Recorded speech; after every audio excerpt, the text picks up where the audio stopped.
السماء وعلى آله وأصحابه التقى والنقى ونجوم الهدى. أما بعد فأعوذ بالله من الشيطان الرجيم. بسم الله الرحمن الرحيم. والنجم إذا هوى صدق الله العظيم وبلغنا الرسول النبي الأمين المكين المجيد الرؤوف الرحيم. حمد و ثنا کے بعد حاضرین و سامعین محترم، جیسا کہ معلوم ہے کہ آج کے جمعۃ المبارک کے خطاب کا موضوع ہے امام الصادقین والصدیقین و امام المحبین والمحبوبین و امام التفسیر والمفسرین و امام الحدیث والمحدثین سیدنا و سندنا امام محمد جعفر الصادق رضی اللہ تعالی عنہ اور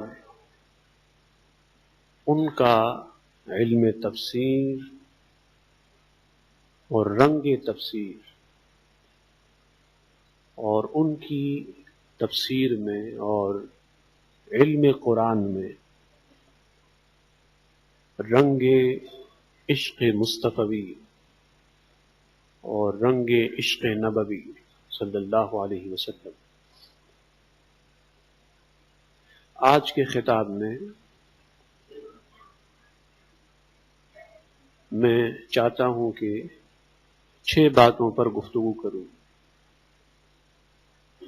تاکہ آج کا موضوع آپ کے مکمل ذہن نشین ہو جائیں اور آج کے خطاب کے ہر گوشے کو آپ صحیح طرح سمجھ سکیں. نمبر 1 یہ کہ عربی زبان میں تفسیر کا معنی کیا ہے اور اس کا روٹ اور مادہ کیا ہے. نمبر 2 یہ کہ تفسیر کی تعریف اور ڈیفینیشن کیا ہے. تفسیر کس کا نام ہے یا حقیقت تفسیر کیا ہے. اور نمبر 3 علم تفسیر کا موضوع اور سبجیکٹ. اور نمبر 4 علم تفسیر کی غرض و غایت اور مقصد اور پرپس اور آبجیکٹو. اور نمبر 5 علم تفسیر کے مختلف مدارج اور منازل. اور نمبر 6 سیدنا امام جعفر صادق رضی اللہ تعالی عنہ اور ان کی تفسیر میں رنگ عشق مصطفیٰ صلی اللہ علیہ وسلم، رنگ عشق رسول مرتضیٰ و مجتبیٰ علیہ التحیۃ والثناء، جو کہ آج مقصود خطاب ہے اور اصل خطاب ہے.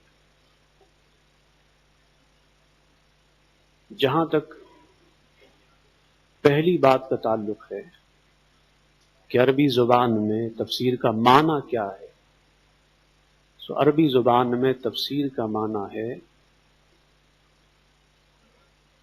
الوضوح والایضاح والکشف والانکشاف. کھولنا، واضح کرنا، ایکسپلین کرنا، ڈسکرائب کرنا.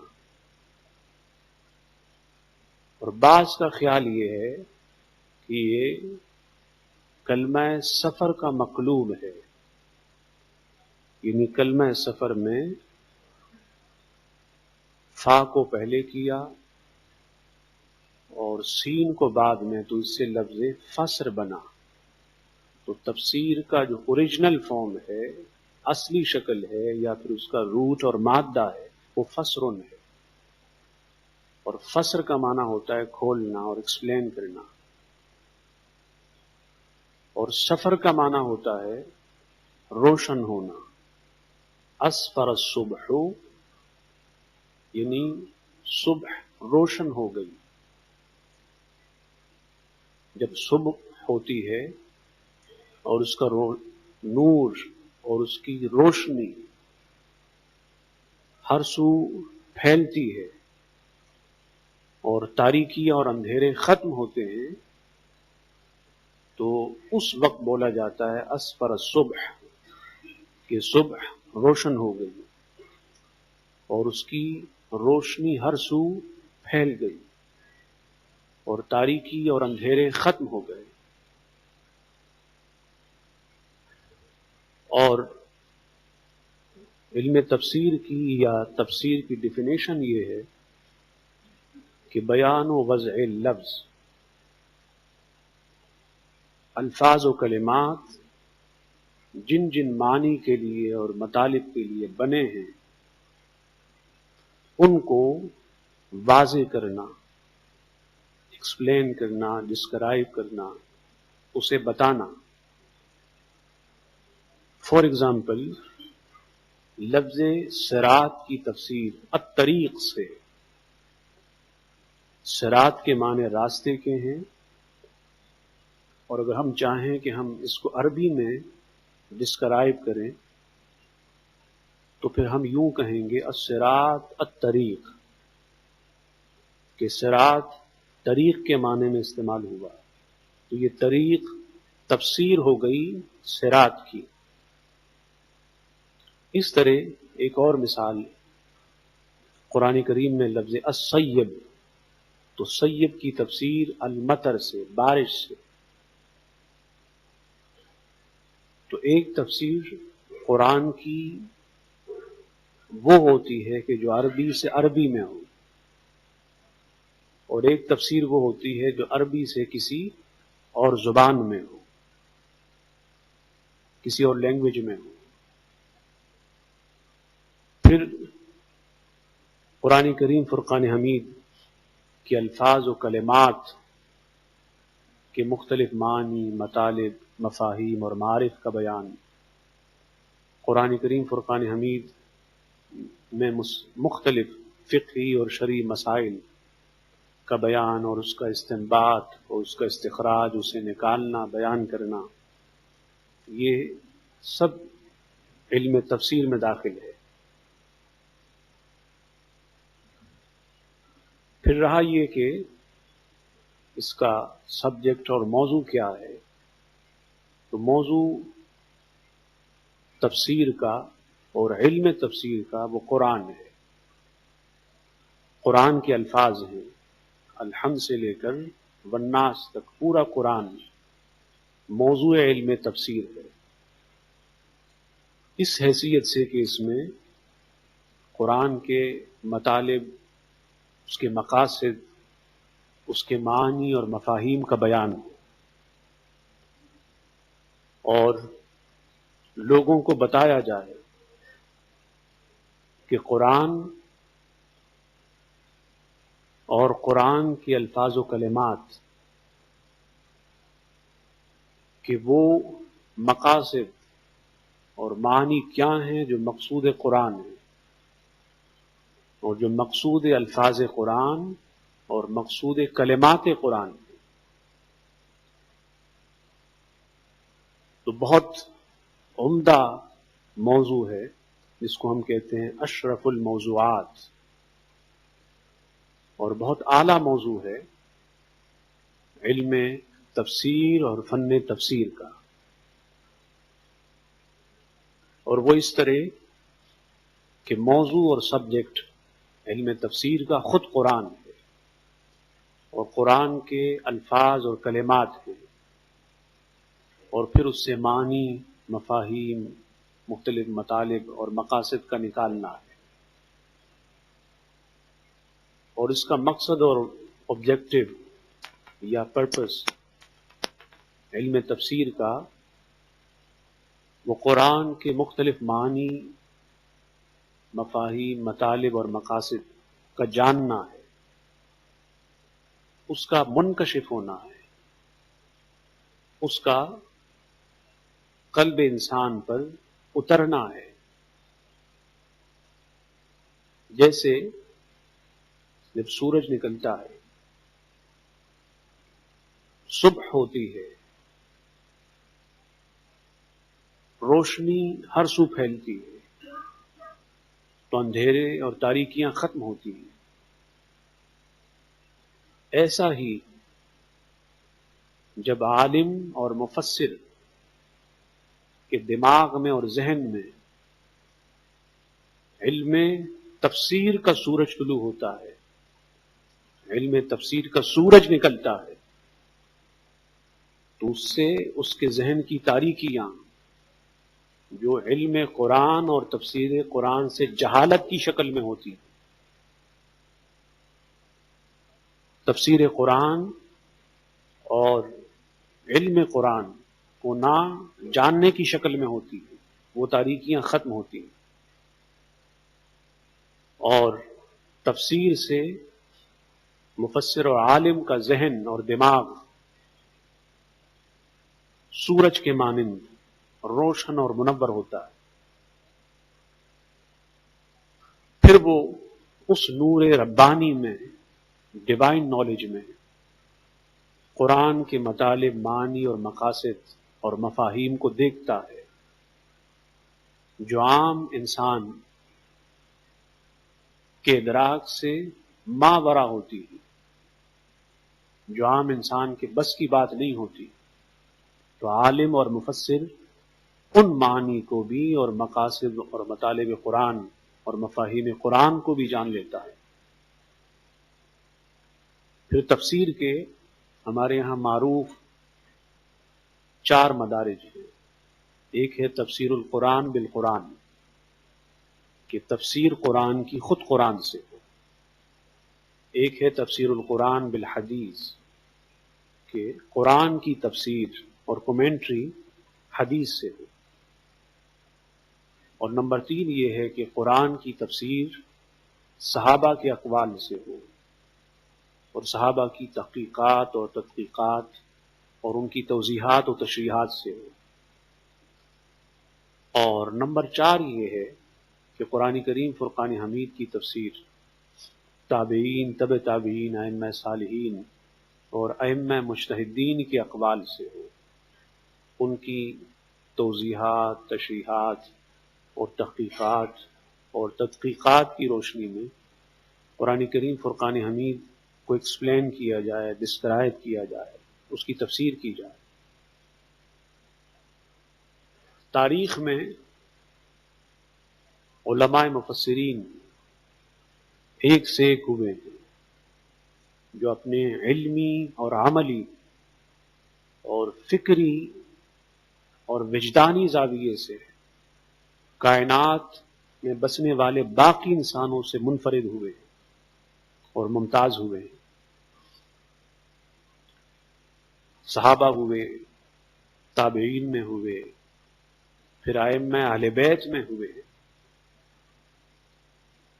پھر امام جعفر الصادق رضی اللہ تعالیٰ عنہ جو ائمہ اہل بیت میں سے چھٹے امام ہیں اور علم اور عمل کا ایک پیکر ہیں، نمونہ ہیں،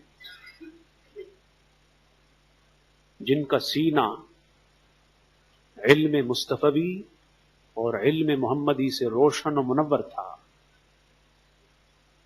جن کی زبان پر علم و حکمت کی باتیں ہوتی، جن کی تفسیر عشق مصطفیٰ سے لبریز ہوتی، جن کے علوم قرآن میں عشق مصطفیٰ کا رنگ ہوتا. میں نے بذات خود امام جعفر صادق رضی اللہ تعالی عنہ کی قرآن کریم فرقان حمید کہ جس جس آیت اور جس جس مقام کی تفسیر پڑھی ہے اس میں حضور علیہ السلام کا عشق اور حضور علیہ السلام کی محبت کو پایا ہے، اور علم مصطفی بغیر عشق مصطفی کے ناممکن ہے۔ چونکہ ہمارا جمعے کا ٹائم بہت لمیٹڈ ہوتا ہے، محدود ہوتا ہے، تو میں صرف ایک مثال کوٹ کرنا چاہتا ہوں اپنے موضوع کے حوالے سے کہ امام جعفر صادق رضی اللہ تعالیٰ عنہ کی تفسیر میں اور علم قرآن میں عشق مصطفیٰ اور عشق رسول صلی اللہ علیہ وسلم کا رنگ کیسے پایا جاتا ہے۔ قرآن کریم فرقان حمید کی سورہ نجم کی پہلی آیت جو میں نے آپ کے سامنے تلاوت کی اور شرف تلاوت حاصل کیا، اس کی ابتدا ہوتی ہے نجم سے۔ اللہ پاک نے فرمایا والنجم، قسم ہے نجم کی۔ نجم عربی زبان میں کہتے ہیں ستارے کو، تارے کو، سٹار۔ اب نجم کا معنی کیا ہے، اس کا مفہوم کیا ہے، اس کی تفسیر کیا ہے، اس کا مطلب و مقصد کیا ہے؟ سو نجم کے مختلف معنی ہیں، مختلف مطالب ہیں، مقاصد ہیں، معارف ہیں، لیکن امام جعفر صادق رضی اللہ تعالیٰ عنہ نے نجم کا وہ معنی بیان کیا جس میں حضور علیہ السلام کے عشق اور حضور کی محبت کا رنگ نمایاں ہے، جو بیک وقت نجم کی تفسیر بھی ہے اور بیک وقت عشق مصطفیٰ اور محبت مصطفیٰ کی تبلیغ اور اظہار بھی ہے۔ چاہتے تو نجم کا کوئی اور معنی بھی بتا سکتے تھے،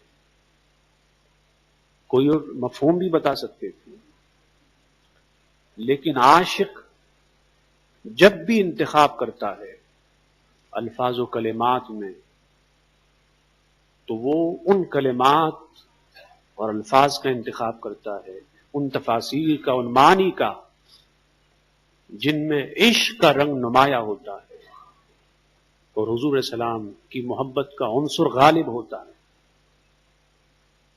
چنانچہ علامہ آلوسی نور اللہ مرقدہ نے تفسیر روح المعانی میں اور علامہ ثناء اللہ پانی پتی المظہری نور اللہ مرقدہ نے تفسیر المظہری میں، اور اس کے علاوہ خازن مدارک میں بھی ہے کہ امام جعفر صادق رضی اللہ تعالیٰ عنہ نے فرمایا قال جعفر الصادق رضی اللہ تعالیٰ عنہ النجم هو النبی صلی اللہ علیہ وسلم وهویہ نزولہ من السماء لیلۃ المعراج، کہ سیدنا امام جعفر صادق رضی اللہ تعالیٰ عنہ نے فرمایا کہ نجم سے مراد نبی صلی اللہ علیہ وسلم کی ذات ہے، حضور کی ذات ہے، اور اذا ہوا سے مراد معراج کی رات حضور علیہ السلام کا آسمان سے اترنا ہے، زمین کی طرف آنا ہے۔ تو امام جعفر صادق رضی اللہ تعالیٰ عنہ نے نجم کی تفسیر حضور کی ذات سے کی، حضور علیہ السلام کے سراپا سے کی، حضور کے ذات اقدس سے کی، اور اذا ہوا کی تفسیر جب آپ شب معراج آسمان سے زمین کی طرف اترے اس سے کی۔ سو نجم کی تفسیر حضور علیہ السلام کی ذات سے یہ بھی تفسیر عاشقانہ ہے اور تفسیر محبانہ ہے، اور اذا ہوا کی تفسیر آسمانوں سے اترنے سے یہ بھی تفسیر عاشقانہ محبانہ ہے۔ رنگ عشق اور محبت وہاں بھی ہے اور رنگ عشق و محبت یہاں بھی ہے۔ اور میں نے بتایا کہ عاشق جب بولتا ہے تو اس کی زبان پر سوا محبوب کے کسی اور کا نام نہیں ہوتا۔ عشق میں منافقت نہیں ہے، عشق میں دجل نہیں ہے، عشق میں فریب نہیں ہے۔ اور جہاں منافقت ہو، دجل ہو، فریب ہو، جھوٹ ہو، مکاری اور عیاری ہو اور مختلف لباس ہو تو سمجھو وہاں عشق خالص نہیں ہے۔ عشق یہ ہے، محبت یہ ہے کہ محبوب کا نام ہر وقت ورد زباں ہو، ورد لب ہو، وظیفہ حیات ہو، اور محبوب کا نام ہر وقت زباں پہ جاری رہے، زباں ہر وقت محبوب کے نام سے تر ہو۔ پھر یہی رنگ امام اہل سنت، مجدد دین و ملت، پروانہ شمع رسالت، مجدد مئتہ حاضرہ و ماضیہ سیدنا الشاہ احمد رضا خان علیہ رحمت الرحمن ونور اللہ مرقدہ کے ترجمہ کنز الایمان میں بھی آپ نے کنز الایمان کا جو ترجمہ کیا وہ ہو بہو وہی ترجمہ ہے جو امام جعفر صادق رضی اللہ تعالیٰ عنہ نے والنجم اذا ہوا کی تفسیر بیان کی۔ یعنی وہاں تفسیر میں عشق، یہاں ترجمے میں عشق، وہاں تفسیر میں محبت، یہاں ترجمے میں محبت، وہاں تفسیر میں حضور کے عشق کا عنصر غالب، یہاں ترجمہ کنز الایمان میں حضور کے عشق کا عنصر غالب۔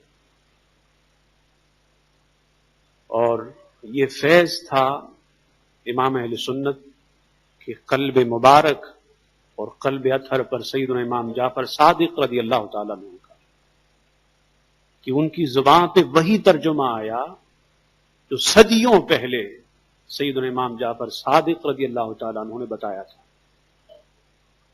آپ نے ترجمہ کیا کنز الایمان میں والنجم اذا ہوا کا، فرمایا اس پیارے چمکتے تارے محمد کی قسم، اس پیارے چمکتے تارے محمد کی قسم، جب یہ معراج سے اتر آئے اور معراج سے اترے۔